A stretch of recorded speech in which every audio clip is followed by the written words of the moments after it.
सतगुरु मिलवै सर्वाधार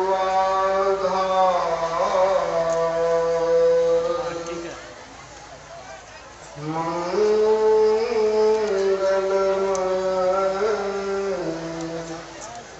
मंगलकरं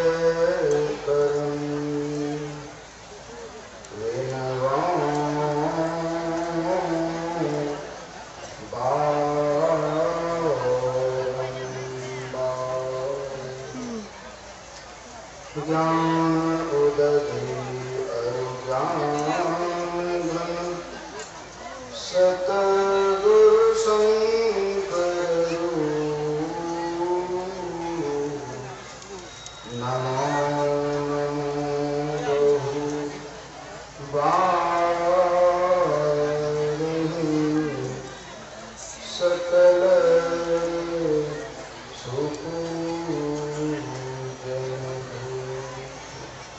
त्रैलोक पावन प्रातः स्मरणीय अनंत श्री विभूषित परमाराध्य सद्गुरु महाराज के पावन पाद पद्मों में कोटि से नमन।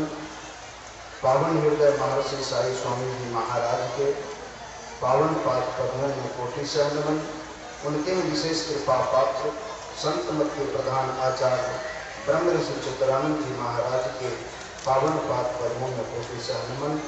मंचासन पूज्य साधुचरण उपस्थित सम्मिलित समादरणीय धर्म प्रेमी महानुभावों आदरणीय माताओं तथा भक्तिमयी बहनों सबके हृदय में निवास करने वाले इस दिव्य अलौकिक जगत में सर्वव्यापक उस परम प्रभु परमात्मा को सभी देवी देवताओं को सभी ऋषि मुनि संत महात्माओं को मैं प्रणाम निवेदित करता हूँ। साथ ही निवेदन करता हूँ कि इसका गुण संग जयकार करें ताकि अनावश्यक शब्द विलीन हो जाए। बोलिए श्री सद्गुरु महाराज की जय। अभी का जो विषय है भक्ति है। भक्ति का शाब्दिक अर्थ होता है सेवा। सेवा उसे कहते हैं जिससे जिनकी आप सेवा करते हैं वे आपकी सेवा से प्रसन्न हो जाए। तो संसार की संपत्ति संसार के लोगों को दे दीजिए, संसार के लोग खुश हो जाएंगे। लेकिन परमात्मा कैसे खुश होंगे? तो कहते हैं अपने आप को परमात्मा को दे दीजिए, क्योंकि हम आप परमात्मा की संतान हैं। ईश्वर परमात्मा हमको आपको चाहते हैं। अगर वे नहीं चाहते हम आप भी उनको नहीं चाहते। जब कोई किसी से प्रेम करता है और जब वह प्रेमी को बराबर याद करता है तो सूक्ष्म रूप से वह प्रेम उस व्यक्ति तक पहुंचता है। उनका भी मन उनके ओर आकर्षित होता है। हम लोग प्रभु परमात्मा को चाहते हैं। इसका मतलब है कि ईश्वर परमात्मा हम आपको चाहते हैं। अभी का जो प्रसंग है रामचरितमानस का, लंका में भगवान श्री राम और लक्ष्मण को रावण का ज्येष्ठ पुत्र मेघनाद नाग पास में बांध दिया। हनुमान जी के अकथ प्रयास से पक्षियों के राजा गरुड़ जी आए, दोनों भाइयों के नाग पास से मुक्त कर दिए। लेकिन गरुड़ जी को भ्रम हो गया, जब राम सर्वशक्तिमान भगवान है, संसार के लोगों को दुख से छुड़ाने आए हैं, इन्हें दुख से छुड़ाने के लिए मुझे तो आना पड़ा, ये कैसे भगवान है? इसी भ्रम को लिए गरुड़ जी ब्रह्मा जी के पास गए। ब्रह्मा जी भगवान शिव के पास भेज दिए। रास्ते में भेंट हो गई। भगवान शिव से निवेदन किए गरुड़ जी। भगवान शिव नीलगिरी पर्वत पर महात्मा कालभूषण जी के पास भेज दिए। गरुड़ जी वहां गए, अपने राजा को आए देख उनका आगे स्वागत किया और आने का कारण पूछे कि राम कौन है? राम के प्रति मुझे मोह हो गया है। तो महात्मा कालभूषण जी ने कहा कि आप राम को जानना चाहते तो राम के चरणों में प्रेम कीजिए, भक्ति कीजिए। अब राम का चरण कहाँ है? मंदिर में है। तो राम का चरण जो है, राम के चरणों में राम की भक्ति कीजिए, ताकि यह व्यक्तिगत विचारधारा आपका है कि और किसी का यह विचार है मत। कहा यहाँ जितने प्रकार की पक्षियां बैठी है, या कोई पक्षी नहीं है, या बड़े बड़े ज्ञानी महान पुरुष लोग बैठे हैं।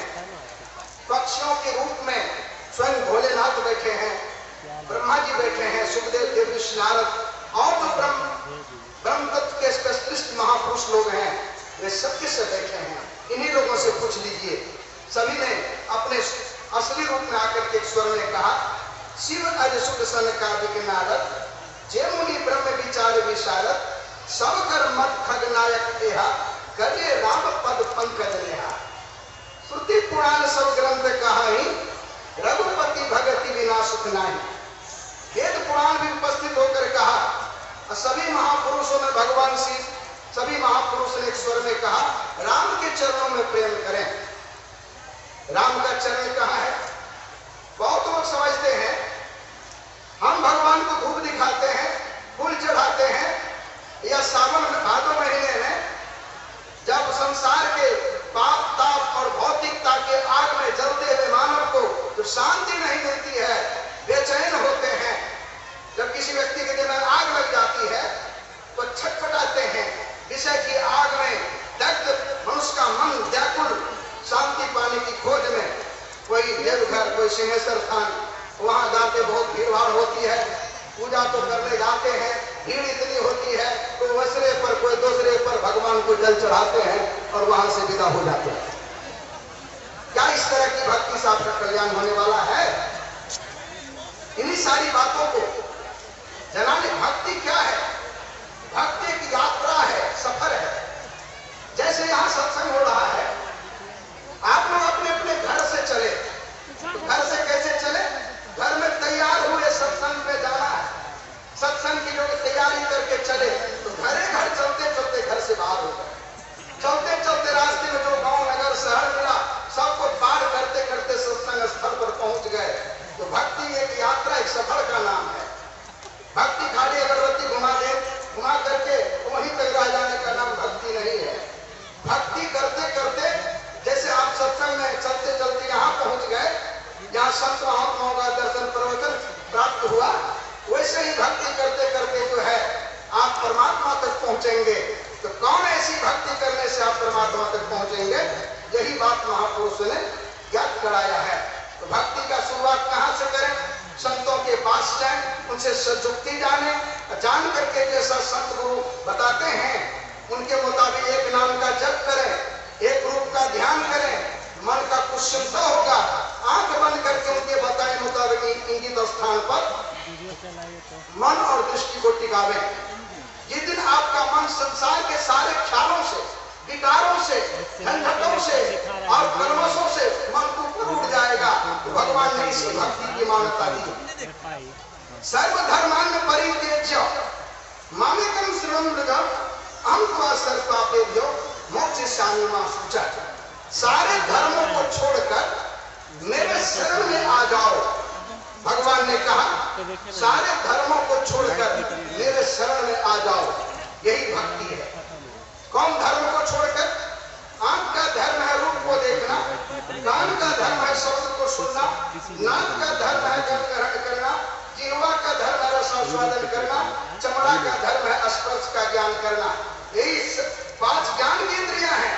कहते शरीर और इंद्रियों के धर्म से अपने आप को ऊपर उठाओ और दृष्टियों की क्रिया करो। गुरु महाराज ने यही बात कहते, तद नवद्वार हो रामा अति मलिनो खामा त्यागी चढ़ो दसम दुआरे। राम का चरण है कहाँ? जहाँ पिंड का अंत, ब्रह्मांड का आरंभ होता है, संधि स्थल को आज्ञा चक्र कहते हैं। वहीं से शिव सुषमना कहते हैं, 10वां द्वार कहते हैं। वहां ध्यान करेंगे तो राम का चरण पर ज्योति का दर्शन होगा। वही राम का चरण है ज्योति रूप में। और वहीं से शब्द सुनाई पड़ेगा। शब्द को सुनेंगे, स्थूल मंडल का शब्द कारण सूक्ष्म मंडल के शब्द को पकड़ा देता है। कारण सूक्ष्म मंडल के शब्द को सुनेंगे, सुनते सुनते सूक्ष्म मंडल को पार करेंगे। सूक्ष्म मंडल का शब्द कारण मंडल के शब्द को पकड़ा देता है। कारण मंडल का शब्द महाकारण मंडल के शब्द को पकड़ा देता है। और महाकारण मंडल के शब्द को सुनते सुनते जब जीव केवल मंडल के शब्द को सुन लेता है, वही शब्द परमात्मा का शब्द है। वो परमात्मा से सीधा उसका लगाव है। और उस चेतन मंडल के शब्द को जीव सुनता है तो 4 शरीर वह शब्द खींच करके जीव को वहां पहुंचा देता है जहां पुरुष तामा कछु नाही, कहे कबीर हम जाना, हमरी सै लखे जो कोई पावे पद निर्वाणा, निर्वाण पद को जीव पा लेता है और मानव जीवन पाने का परम फल प्राप्त होता है। इसलिए पूर्ण विश्वास के साथ गुरु के वाक्य पर चलें, अपने मानव जीवन को सफल बनावें। समय समाप्त हो गया है। बोलिए श्री सद्गुरु महाराज की जय।